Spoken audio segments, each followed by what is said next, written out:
The first laugh came from the mill owner. The second came from the preacher.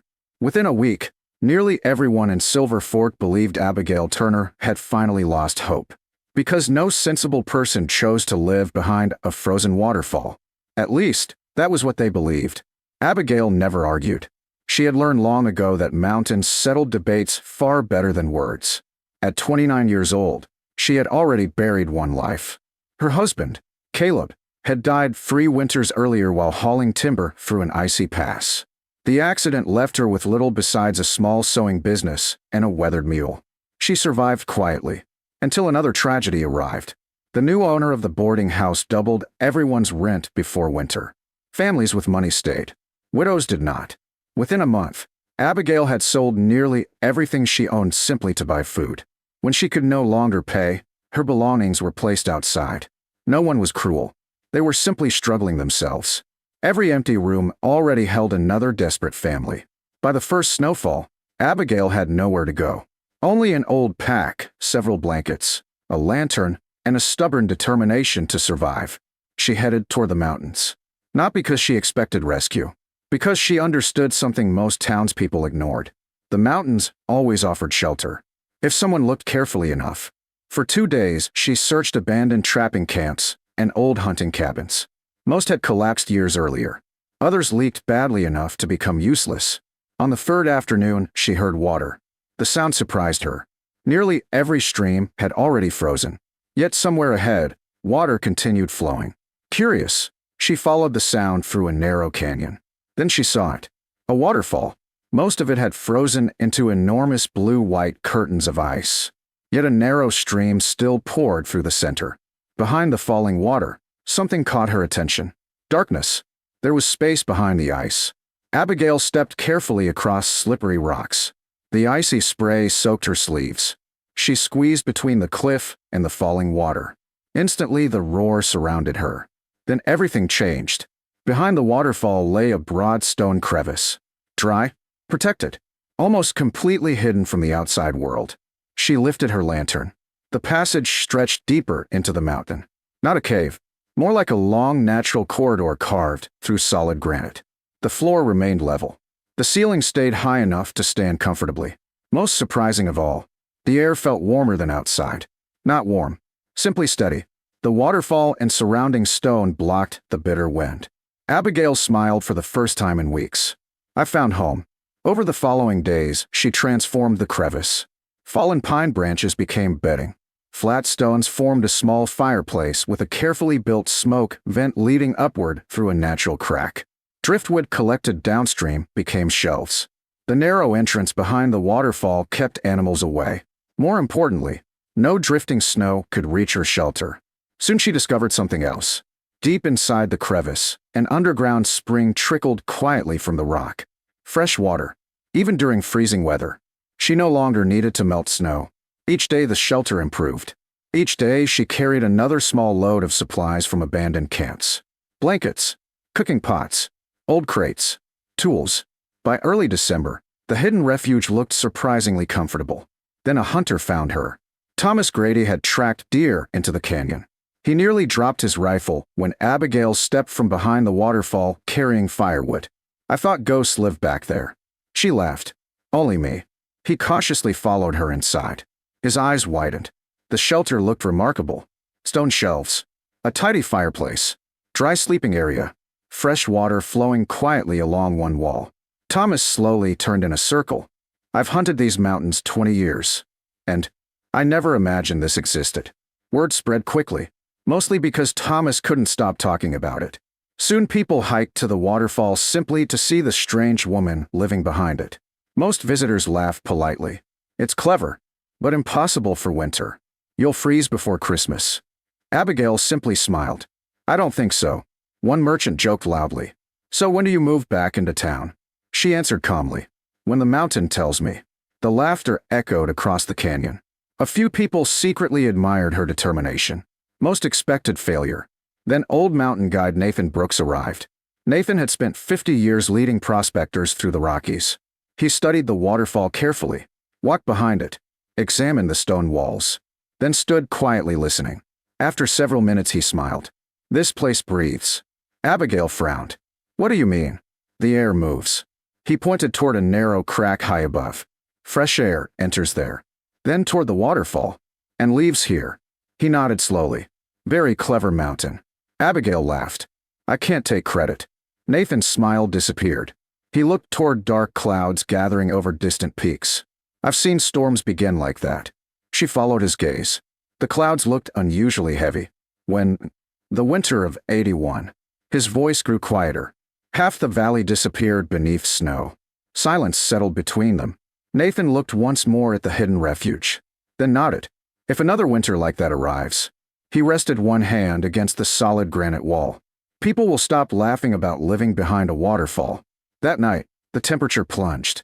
The waterfall began freezing even faster. Outside, wind rushed through the canyon like a warning. Inside the hidden crevice, Abigail added another log to the fire and listened carefully. Because somewhere beyond the ice-covered cliffs, the first blizzard of the season had already begun. Nathan Brooks had seen many winters. He had buried friends beneath avalanches. He had rescued travelers trapped in mountain passes. He had never spoken carelessly about storms. When he warned Abigail, she listened. The blizzard arrived 2 days later. Snow began before sunrise. Soft at first, almost peaceful. By noon the wind strengthened. By evening, the mountains disappeared behind a wall of white. Inside the hidden crevice, Abigail sat beside her small stone fireplace. The steady crackle of burning pine echoed gently against the granite walls.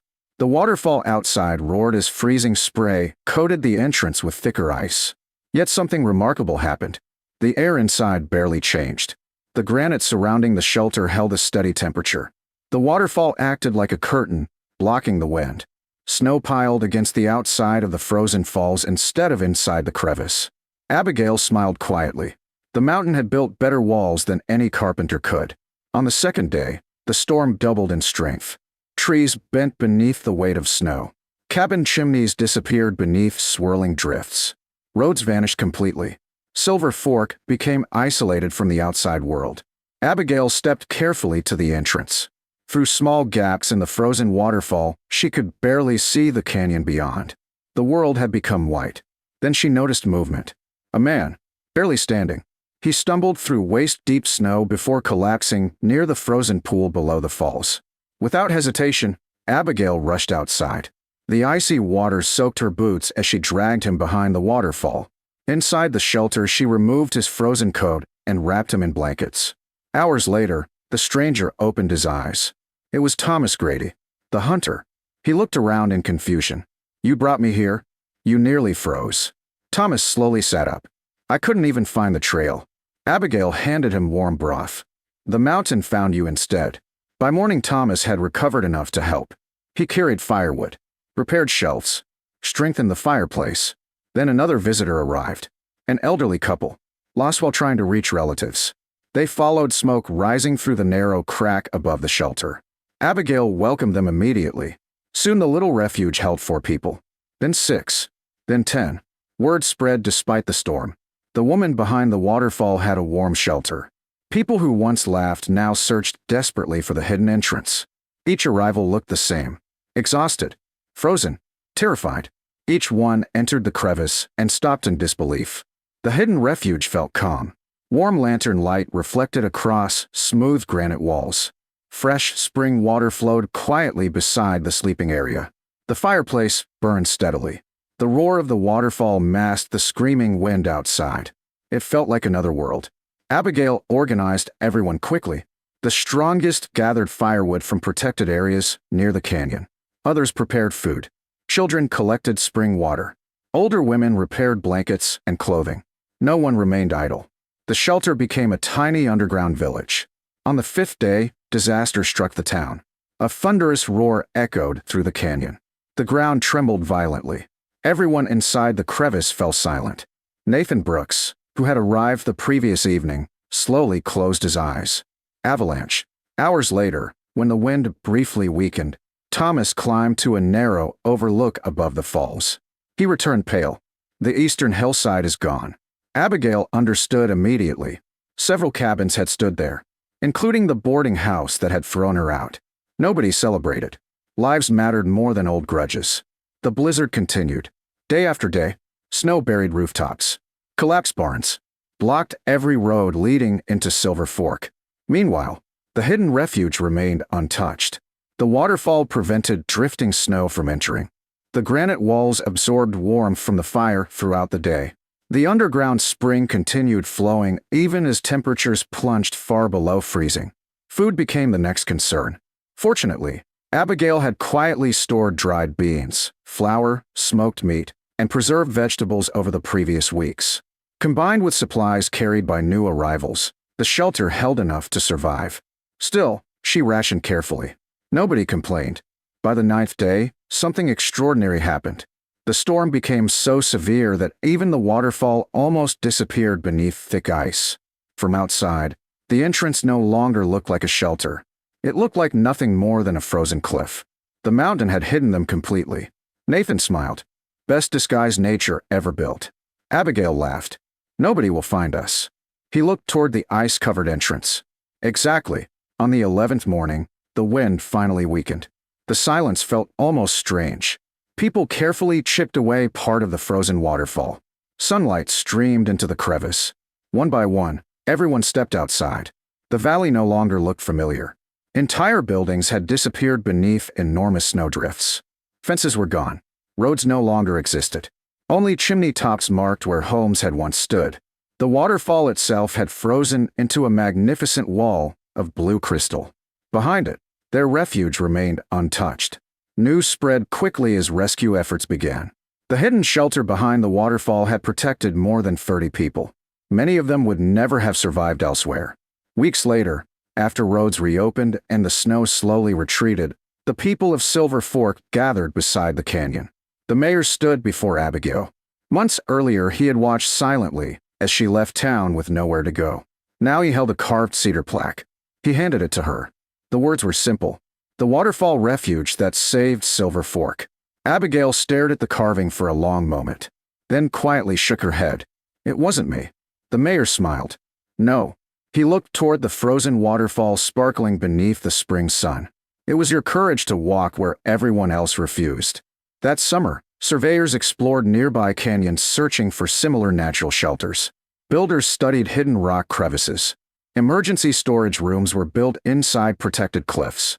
The town prepared differently after that winter. Visitors often climbed to see the famous refuge hidden behind the waterfall. Many admired the beautiful ice curtain. Others admired the clever fireplace and spring. But those who survived the great blizzard remembered something far more important.